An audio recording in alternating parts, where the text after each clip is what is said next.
Welcome everyone. आप सभी का स्वागत है हमारे यूट्यूब चैनल हिंदी शिक्षा संगम में। आज मैं आप लोगों को सेवा सदन उपन्यास का उद्देश्य और प्रमुख पात्र का चरित्र चित्रण बताऊंगी। पिछले वीडियो में मैंने प्रेमचंद के जीवन परिचय और समीक्षा बता चुकी हूँ, तो आज उद्देश्य और प्रमुख पात्र पे मैं बात करूंगी। तो चलिए मित्रों, वीडियो की शुरुआत करते हैं।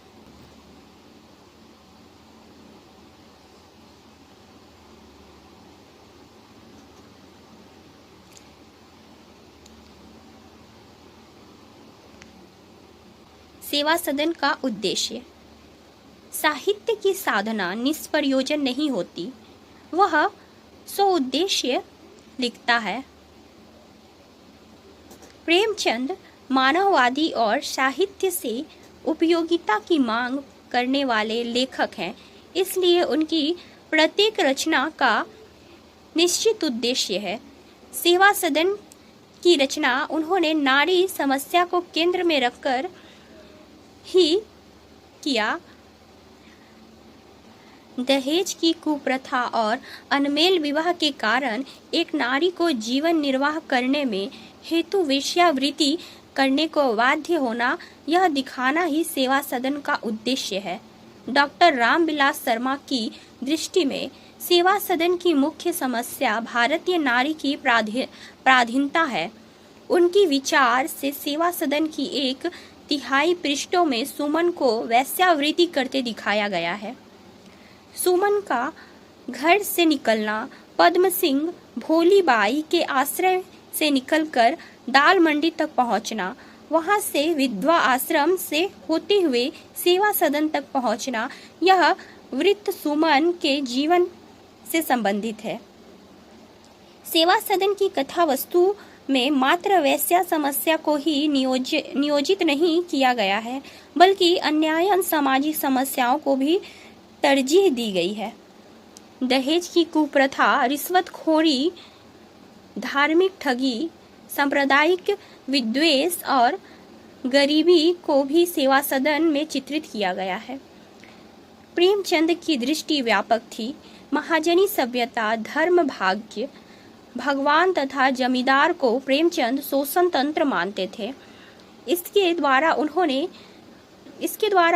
होने वाली सामाजिक शोषण को सेवा सदन में प्रेमचंद ने दिखाया है। उपन्यास के प्रारंभ में दहेज की कुप्रथा तथा रिश्वतखोरी की समस्या की ओर संकेत किया गया है। व्यवहार कुशल न होने के कारण दरोगा कृष्णचंद धन संचयन नहीं कर पाते हैं। ईमानदारी के कारण सीमित जीवन को जीते हैं। गंगाजली, जो दरोगा कृष्णचंद की पत्नी है, के कहने पर भी अपनी सयानी होती लड़कियों सुमन और शांता की शादी की चिंता नहीं करते हैं और सोचते हैं कि उनकी लड़कियों की शादी के समय तक दहेज प्रथा मिट जाएगी। शादी के लिए जब वे योग्य वर की तलाश करते हैं तो दहेज की मांग सुनकर और अपने धनाभाव को देखकर पछताने लगते हैं। पश्चाताप के इसी बिंदु से उपन्यास का प्रारंभ। पश्चाताप के कड़वे फल कभी न कभी सभी को चखने पड़ते हैं, लेकिन और लोग बुराइयों पर पछताते हैं और दरोगा कृष्णचंद अपने भलाइयों पर पछता रहे हैं। विवश होकर ईमानदार दरोगा कृष्णचंद सुमन के विवाह के लिए महनत रामदास, जो अपने चेले चेतु किसान को 5 रुपया चंदे के लिए मार डालते हैं, को बचाने के लिए 3000 रुपये का घूस लेते हैं और पकड़े जाने पर जेल की सजा पाते हैं। सुमन के मामा उमानाथ परिस्थितिवश 15 रुपये मासिक पाने वाले 20 वर्ष के गजाधर पांडे के साथ रिश्ता तय कर लेते हैं। चंचल चपला सुमन अनमेल विवाह का शिकार होती है। सुख सुविधा में पली सुमन अपनी पड़ोसन भोलीबाई को देखकर मानसिक संघर्ष से गुजरती है, जो कभी वेश्या से घृणा करती थी, जीवन निर्वाह के लिए उसी जीवन का वरण्य करती है। सुमन का इस फैसले का परिणाम सुमन के साथ ही उसकी बहन शांता को भी भोगना पड़ता है। इस तरह प्रेमचंद सुमन के माध्यम से सामाजिक बुराइयों, सामाजिक कुसंस्कारों, धार्मिक ब्राह्य आडंबर, थोथी नैतिकता के चलते युवतियों के नरकीय जीवन का यथार्थ चित्रण किया है। प्रेमचंद स्पष्ट संकेत करते हैं कि समाज में फैली आर्थिक विषमता, दहेज की कुप्रथा, अनमेल विवाह आदि वेश्यावृत्ति के कारण है। प्रेमचंद यह भी बताते हैं कि धर्म के ठेकेदारों और समाज सेवियों ने अपने भोग लिप्सा के कारण ही इस सामाजिक कुप्रवृत्ति को जन्म दिया है। समाज का चाहे हिंदू या मुस्लिम वर्ग हो, सामाजिक प्रताड़ना, दहेज की कुप्रथा और अनमेल विवाह के कारण वेश्यावृत्ति जैसे जघन्य पीड़ा अपनाती है। डॉक्टर रामविलास शर्मा कहते हैं कि प्रेमचंद ने नकली आदर्शों की लकीर खींचकर पंडितों, मौलवियों, समाज के प्रतिष्ठित सज्जनों और धन का वास्तविक रूप जनता के सामने प्रकट कर दिया है। नगरपालिका में जब वेश्या समस्या को दिखाया जाता है तो उनको नगर से बाहर ले जाने का विरोध हिंदू और मुसलमान दोनों तरफ के सदस्य करते हैं, क्योंकि उनके हट जाने का घाटा हिंदू और मुस्लिम दोनों के व्यवसाय पर पड़ेगा। दाल मंडी में हिंदुओं के मकान है जिसको वेश्याएं मोल पर लेते हैं तथा जो उसके आसपास की दुकानें हैं एवं गाने बजाने वाले भी इसी व्यवसाय से जुड़े हैं। इस तरह प्रेमचंद ने वेश्या समस्या के संदर्भ में एकाधिक समस्याओं के भयानक परिणाम को दर्शाया है। तो ये थी मित्रों उद्देश्य।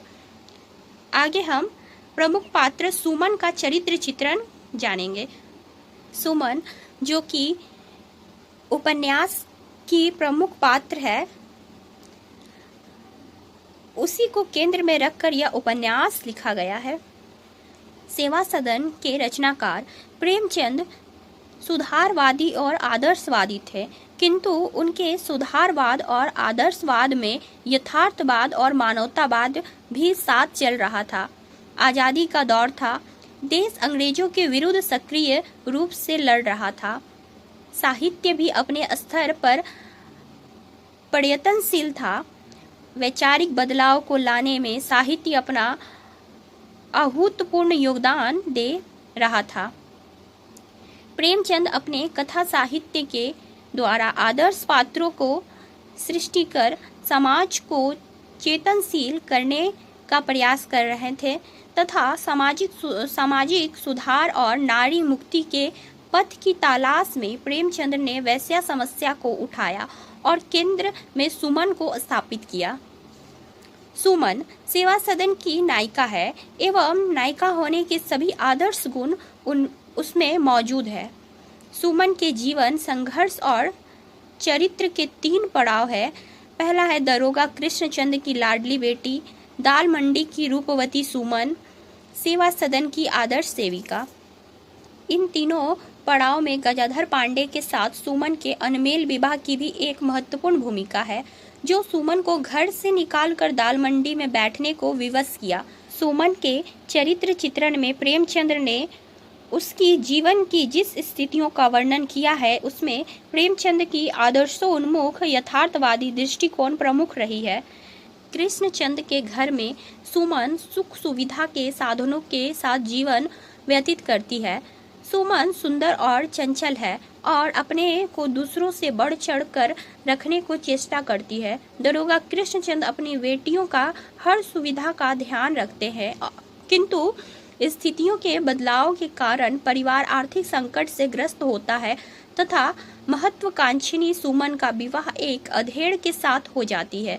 सुख सुविधा में पली सुमन पति की परिस्थिति को समझकर अपने आप को समेट लेती है, बावजूद इसके पति की लालछना का शिकार होती है। वातावरण मनुष्य के चरित्र निर्माण में गहरा प्रभाव डालता है।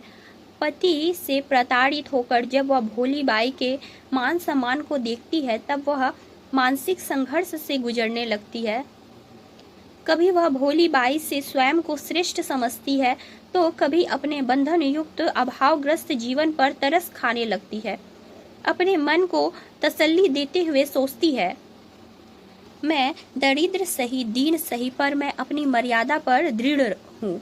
किसी भले मानुष के घर मेरे रोक तो नहीं, कोई मुझे नीच तो नहीं समझे। वह कितना भी भोग विलास करे, उसका सम्मान तो नहीं होता। वह कोठे पर बैठी अपनी निर्लज्जता का फल भोग करे। स्पष्ट है कि सुमन का विवाह यदि अच्छे घर में हुआ होता तो वह भी आदर्श गृहिणी होती। सुमन के चरित्र पतन में उसके पति गजाधर पांडे, भोलीबाई, पद्म सिंह महत्वपूर्ण भूमिका निभाते हैं। यह तीनों सामाजिक कुसंस्कारों और कुरीतियों के प्रतीक हैं। पति द्वारा अविश्वास का पात्र बनने पर सुमन के अहंकार को ठेस लगती है। वह अपने पति के घर छोड़ सुभद्रा के घर शरण लेना चाहती है, किंतु पद्म सिंह से कठोर वचन सुन एक बार अपने पति के घर लौट जाना चाहती है, किंतु उसका अहंकार उसे रोक लेता है। हुस्न के बाजार दाल मंडी पहुंच जाती है। मान सम्मान और धन की कोई कमी उसके पास नहीं रहती है। पद्म सिंह का भतीजा सदन उसके प्रेम फांस में फंस जाता है। वह सुभद्रा का कंगन चुरा कर उसे देना चाहता है, लेकिन वह उसे लौटा देती है। इस तरह सुमन दाल मंडी में रहकर भी कीचड़ की कमलिनी की तरह अपने तन और मन की पवित्रता को बचाए रखती है। विठल दास के सुझाव से वह विधवा आश्रम पहुंचती है। उसका दुर्भाग्य वहां भी पीछा करता है। एक बार वह गंगा में डूबकर आत्महत्या को सोचती है, किंतु उसकी आत्मा अस्वीकार कर देती है। वह मरने की अपेक्षा संघर्ष करना उचित समझती है। शांता का विवाह सदन से तय होता है, किंतु सुमन की असलियत इस विवाह में बाधा बनती है, तो वह स्वयं को लज्जित महसूस करती है। अपनी बहन शांता के लिए सुमन सदन को समझाकर राजी कर लेती है। विधवा आश्रम से निकलकर वह अपनी सेवा भावना से लोगों का मन जीत लेती है। शांता और सदन के जीवन में उसकी उपस्थिति सुमन के जीवन को फिर से कटु बना देती है। शांता की उपेक्षा उसे भावात्मक रूप से कमजोर कर देती है। वह पीछे मुड़कर न दाल मंडी को देखती है, न विधवा आश्रम। वह सेवा सदन पहुंचकर समाज की उपेक्षित पीड़ित वेश्याओं की लड़कियों के लिए सुंदर व्यवस्था करती है और त्याग की मूर्ति के रूप में स्थापित करती है। निष्कर्षतः सुमन के चरित्र में प्रेमचंद की आदर्शवादी दृष्टि काम कर रही है। वह वेश्या होकर भी अपने चरित्र को पवित्र रखती है। उसके चरित्र में व्यक्तिगत गुण दोषों के साथ ही प्रेमचंद ने सामाजिक परिस्थितियों को जिम्मेदार सिद्ध किया है। इसलिए सुमन का चरित्र स्वाभाविक और मनोवैज्ञानिक हो सका है। सुमन के चरित्र में कार्य कारण की सुंदर व्याख्या हुई है। तो यह था मित्रों सुमन का चरित्र चित्रण। आगे तो आशा करती हूँ कि आपको आज का वीडियो पसंद आए। यदि यह वीडियो पसंद आए तो वीडियो को लाइक शेयर करें और चैनल पे नए हो तो चैनल को सब्सक्राइब करें। अगले वीडियो में मैं सेवा सदन क्यों आज भी प्रासंगिक है उसके बारे में बताऊंगी और सेवा सदन में दिखाई गई समस्याओं का वर्णन करूंगी। तो मिलते हैं अगले वीडियो में, तब तक के लिए धन्यवाद।